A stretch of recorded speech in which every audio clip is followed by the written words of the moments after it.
আসসালামু আলাইকুম। সুনামগঞ্জ জেলা ধর্মপাশা থানা পাহটিয়াকান্দা গ্রাম।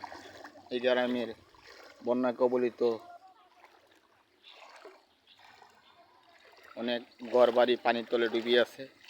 এই যে এই ঘরের মধ্যে অনেক পানি হয়েছে, এগুলো আশ্রয়কেন্দ্রে চলে গেছে।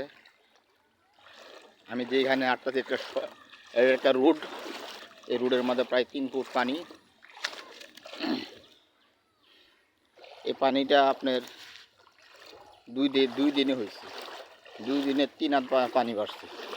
প্রচুর পানি, পাহাড়ি পানি ইন্ডিয়া থেকে আসে আমাদের এলাকায় বন্যা কবলিত হয়েছে। দেখেন বাড়িঘর পানির মাঝে বাসতেছে, মানুষ হাঁটাহাঁটি করছে। দেখেন ঘরটার ভিতরে পানি, দেখেন এই ঘরের পানি, মানুষ বড় অসহায় আছে।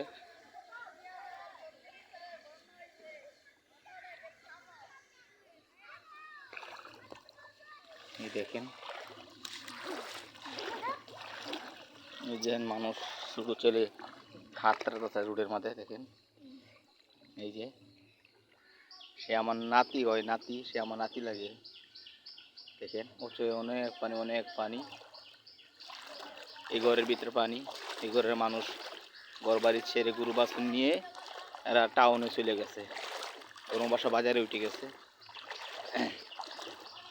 এই পুকুরের মধ্যে প্রচুর মাছ ছিল, মাছগুলো চলে গেছে নেট দিয়ে বেড়া, এরপর মাছগুলা চলে গেছে, মাছ নাই। অনেক ক্ষয়ক্ষতি হয়েছে এলাকার মানুষ। এই যে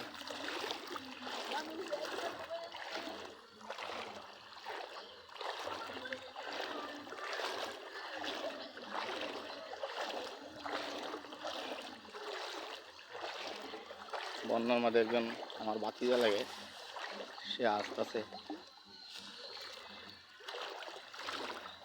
আদিজা, কি অবস্থা? বাড়ি ঘরের অবস্থা কিরকম?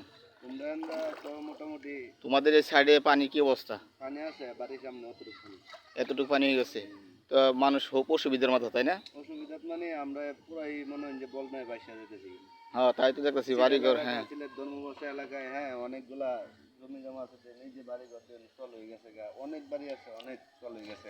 তো উপজেলার থেকে কোনো সহযোগিতা আসছে না? এখন না, আমরা তো উপজেলার থেকে কোনো সহযোগিতা পাই না। তারপরে আমরা উপজেলাবাসী আমরা কোনো খবরই নেই না। চেয়ারম্যান আছে, মেম্বার আছে, তারা খালি দেখতেই আছে, কিন্তু অন্য কিছু মানে একটা আছে না যে অনুদান দিই বা আসি, জি এরা এখন আসতেছে না। না, এই যে সড়কের মাঝে নৌকা চলাচ্ছে, একদম মুরব্বী নিয়ে যাইতেছে। আচ্ছা, অনেক ধন্যবাদ আপনাকে। রাস্তার উপরে যে নৌকা রইতেছে, এই রাস্তাটা কমসে কম আমরা আরো 3 ফুট উঁচা করার দরকার ছিল। হ্যাঁ, কিন্তু এখন আমরা এই রাস্তাটায় বর্তমানে 3 ফুট নিচে আছে, পানির তলে আছে। এখন পানির কারণে রাস্তা ভাঙে দিতেছে, অনেক রাস্তা আছে। এলাকার মেম্বার চেয়ারম্যান রাস্তার প্রতি পদক্ষেপ নেয় না। শুক্রিয়া দেখা যায়, পাও দিয়ে আনা যাইতেছে, শুক্রিয়া যে দেখেন শুক্রিয়া আনা যাইতেছে, পাও দিয়ে রাস্তা ভাঙে গেছে অলরেডি।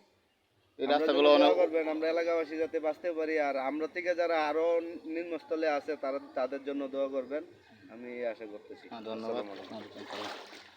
শুনলেন তো মানুষের একটা আলোচনা, এরা অনেক কষ্টে আছে গ্রামের মানুষ। দেখেন এই যে এই ঘরটায় পানি চলে আসে, পানি অনেক আরও বাড়তেছে, পানি প্রচুর পানি আসতেছে দিন দিন।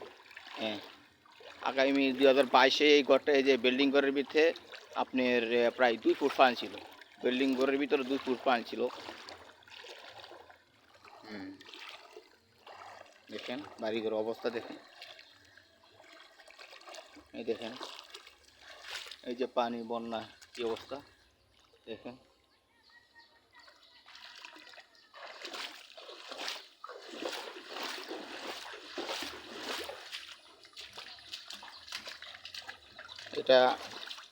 এটা আমার বাড়ির সামনে দেখেন, আমার বাড়ির সামনে কত পানি। এই দেখেন, আর কিছু পানি উঠলে ঘরে পানি চলে যাবে।